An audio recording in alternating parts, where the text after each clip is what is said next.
Hey, today's show is all about digital marketing for local business on a budget. So a question comes from Rob, who runs a B2C business primarily, but they do B2B as well. And they work within a small geographical region. So they have a small marketing budget, and the question from Rob, as we get from many clients, is where should I spend that limited budget? I don't want to spread it too thin. I need some results from my marketing spend. So where should I start?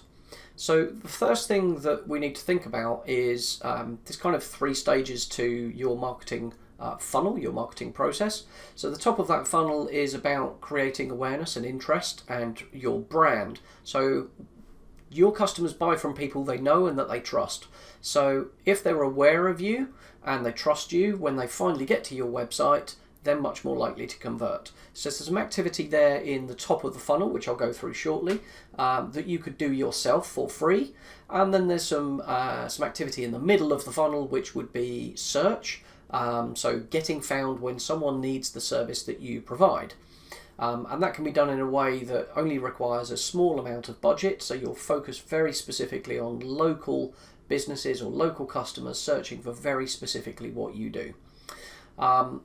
So as ever, if you do have comments about this, or you're stuck or have any questions, then do ask in the comments on this video, and we'll try and help wherever we can. And don't forget, do subscribe. Right now there's more digital marketing shows coming up over the next few weeks with top tips on SEO, AdWords, social media, and so on and so forth. But we'd love to hear from you if you have a particular problem. So let's go back to top of funnel. So brand reputation, what can you do yourself for free? So think about actually starting marketing offline. So there are lots of business networking opportunities, lots of events that you can go along to where you're going to meet people who are in business, and hopefully there are some networks and events that you can go along to that you can meet other businesses that might be able to refer work to you, or meetings of people where they're very specific and may need your service. So think about going to offline networking, but then connecting with those people on Facebook or on LinkedIn or whichever social media platform is the kind of main one that your customers would spend time on, and then keep in contact with those people on LinkedIn. Don't just connect and forget about it. You need to build those relationships over a period of time. There needs to be lots of interaction to give you that credibility and build that relationship. So engage with those people. Join some LinkedIn groups or Facebook groups or Twitter chats, that kind of stuff. But connect with those that audience and respond to them, engage with them, talk to them, chat to them. And when there's an opportunity to prove your expertise or provide your opinion on whatever your area of expertise is, then seize that opportunity. Don't go into sales pitch mode. Just prove that credibility. The sales opportunities will come later down the line, probably in the form of referrals when you've been recommended. And we know that those are the strongest types of leads, when there's a recommendation from somebody who is impartial. So you're looking to build relationships through those social media connections that perhaps you built in the first place, or that initial connection was through an offline networking event. The next thing that you can think about doing is creating great content about what you do.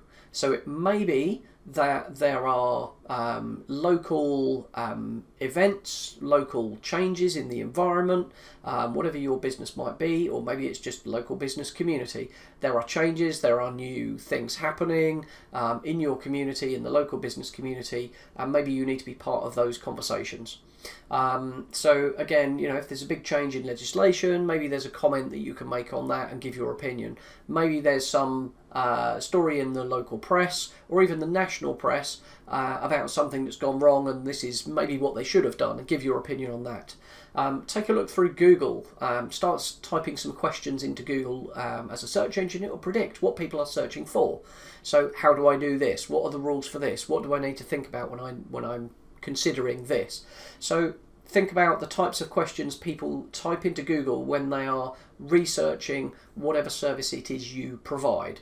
So again, that's going to give you some free traffic to your website if you can get that ranked, but also that's content that's valuable to your audience We know that because they type it into Google, right? So create that content, but share that on social media regularly as well. You can also, for free, curate content. So find content that's relevant to your audience and to you that you didn't create. So news stories, updates, images of projects that are the types of things you might be involved with. Pick things that are kind of fit with your brand humor, if you like. So if you're a funny, cheeky brand, then find that kind of content. If you're a techie brand, then find that kind of content.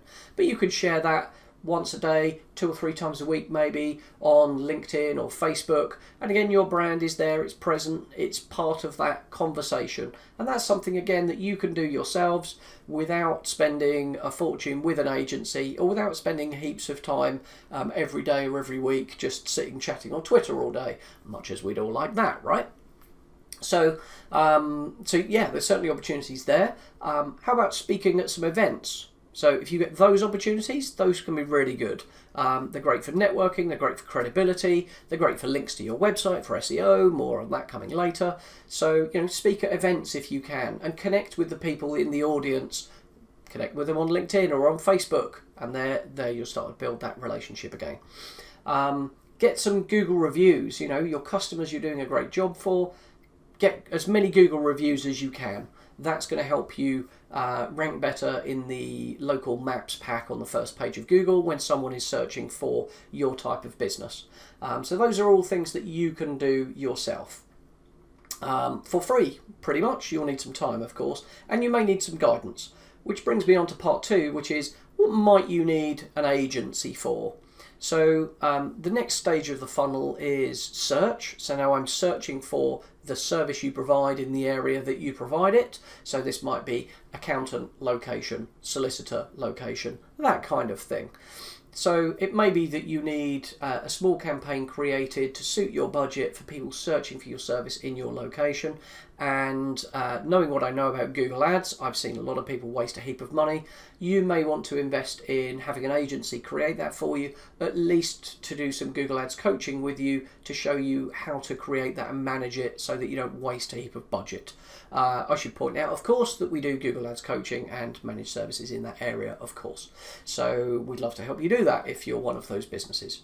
The second thing that you might want an agency to help with is to help you create a content plan, a content strategy, and teach you a little bit about how to write for a search engine. So you're writing for human beings, first and foremost, but that research and that strategy can help you maximize the time you're going to spend writing that content so that it has a reasonable chance of surfacing in Google when someone types that in, which is going to get you some free traffic. The great thing with that content, by the way, is if that's published on your website and done correctly and linked in the right way, that's going to help your organic rankings for those same search terms. I need a solicitor in location. I need an architect in a location, that kind of stuff. So that content's going to help. It's going to help your SEO efforts in terms of ranking your website, but it's also content that you'll be able to share on social media. So we kind of cover 2 stages of the funnel there. And then the third thing is maybe to work with an agency to help you create a social media strategy and help you kind of curate content and build a bit of a plan that you can execute again yourself. So you don't need to spend kind of huge amounts of money there. The final part of the funnel is, okay, we've got this brand, people know us, we're found when people search for us, we're found when people search for what we do, but what happens when they get to our website? And again, this is something that maybe you could do yourself or enlist the support of an agency, and that is to look at how someone behaves or how someone could behave when they visit your website. So how likely are they to convert into a lead? How easy is it to find your telephone number? Go and have a look at your website right now. If you want someone to phone you, go and look at how easy or difficult it is for someone to find your telephone number. If you're a local business and someone wants to find a local provider for a service, how obvious is it that you are in that location? Go and have a look at your website right now. And if you are advertising for business in London, does it say you're in London? If it does, fantastic. Because if I'm looking for someone in London, if I'm looking for an accountant in London, and I land on a site that looks like an accountant's, but you're not, it doesn't immediately obvious that you're in London, then I'm less likely to convert, right? So all this effort you're going to is not going to work as well. It's not going to produce as many leads as you might hope. If there are specialist areas that you provide, specialist services within your niche, then again, you want to make sure that they are clear. So have a think about what we call conversion rate optimization. How likely is it that someone is going to convert having found you through a Google search or clicked through from your LinkedIn post, and so on and so forth. So just to go through those three quickly again, brand and reputation at the top. Think about social media, marketing offline, connecting, building reputation and relationships. And then the middle of that funnel, you might want to have an agency work with you to create a strategy that you can execute. But think about running a Google Ads campaign, very small, locally targeted, having a content plan to execute, and perhaps helping you create that social media strategy. So things that you can do yourself without spending a fortune. Do subscribe for more of these shows. There's more coming up. Have a good day.